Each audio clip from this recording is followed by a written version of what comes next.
তো আজ ঠেকুয়া বানাই।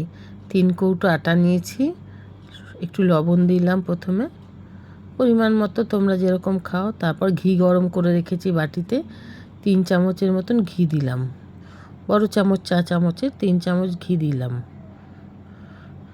ঘিটাকে ভালো করে কাছিয়ে দিচ্ছি, ঘি বানালে বাটিতেই ধুয়ে যাবে। ভালো করে একটু মেখে নিতে হবে, বুঝলে, ভালো করে। আর ঠেকুয়া কিন্তু বেশি নরম করা যাবে না, নরম করলে ঠেকুয়া খাওয়া যাবে। এইটুকু ঘি তো হবে না, 3 চামচ ঘি দিয়েছি।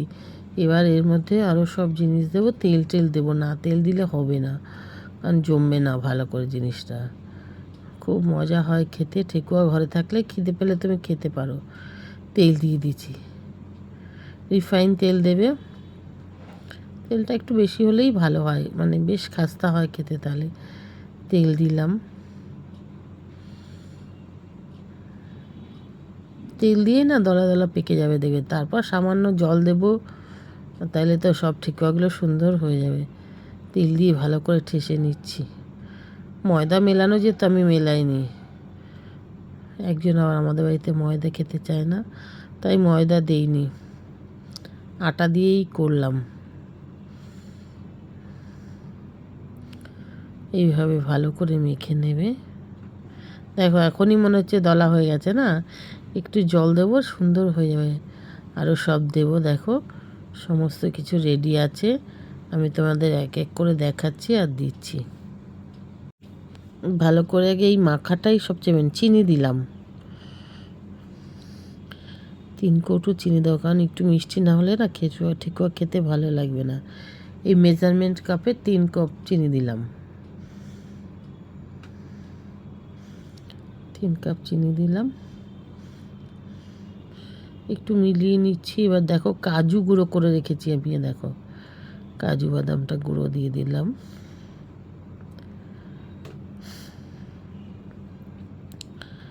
অনেকটা নারকেল কুচিয়ে রেখেছি আমি, এ দেখো হাফ বাটির মতন, মানে আর একটা নারকেলের অর্ধেকটা কোচানো হয়েছে, সেটা দিয়ে দিলাম। নারকেলটা দিলাম, ভালো করে মাখছি আর কি।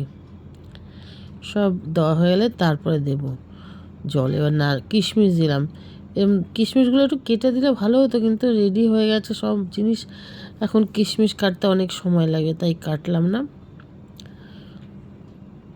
কিশমিশ দেওয়া হলো। এবার অল্প অল্প করে সুজি দেব। এরকম 2 কৌটো 3 কৌটো সুজি দিলে জিনিসটা ভালো হয়, মচমচে হবে খেতে, বুঝলে। অল্প অল্প জল দিতে হবে।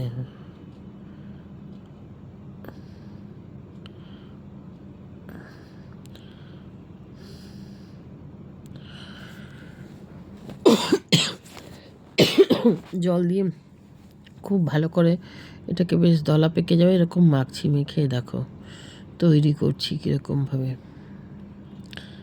এটা কিন্তু কোনো ছাঁচে ভালো হয় না, আমি ছাঁচ আছে আমার কাছে, করে দেখেছি ভালো হয় না, আর উল্টো নষ্ট। এরকম হাতে তৈরি করে নিই বিস্কুট টাইপের। পরে একটু ডিজাইন করতে চাইলে করে নিতে পারি, একটু ডিজাইন করে নেবো পরে কাঁটা চামচ দিয়ে কি কিছু দিয়ে, কাঁটা চামচ দিয়ে একটু ডিজাইন করে নেবো। কিন্তু হাতে করলেই ভালো হয়, ছাঁচে দিলে ভালো হয় না, উল্টো ফেটে যায়, কাজু কেটে যায়, কিশমিশ কেটে যায়, বিচ্ছিরি হয়। ওর জন্য আমি এরকম হাতেই করছি। সব কটা করে নিই, সব কটা করে নিয়ে তারপর ভাজতে যাব।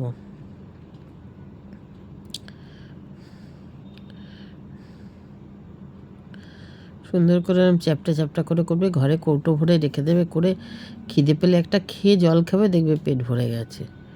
এরকম করে সুন্দর করে করে নিলাম। এবার গেছি ভাজতে। দেখো ঘি দিয়ে দিলাম 2-3 চামচ। পুরো ঘি দিয়ে করলে তো অনেক ঘি লাগবে, তাই অত ঘি নিয়ে একটু তেল দিয়েও দিচ্ছি, যাতে কোনো অসুবিধা না হয়। তেলও দিচ্ছি, একটু বেশি করে ঘি তেল মিশিয়ে বেশ সুন্দর করে ভেজে নিতে হবে।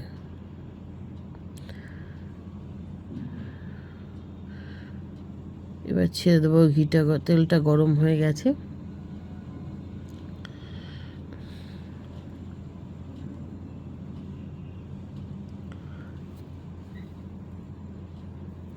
যতগুলো যায় একটা ফ্রাই প্যান, বড় ফ্রাই প্যান আমার। আমি কিন্তু এগুলো বেশ বড় বড় করেছি। আর দেখো এই যে উপরে দাগ দাগ দিয়েছি না, এটা কাঁটা চামচ দিয়ে একটু পাতার ডিজাইন দিয়ে দিয়েছি, দেখতে ভালো লাগে বেশ, আর কিছু না। কি গরম গো! ভালো করে তোমরা এরকম সুন্দর লাল লাল করে ভেজে তুলবে, ঠান্ডা হয়ে গেলে খেও। গরম গরম জানি না কেমন লাগে, আমি গরম খাইনি, আমি ঠান্ডাই খাই।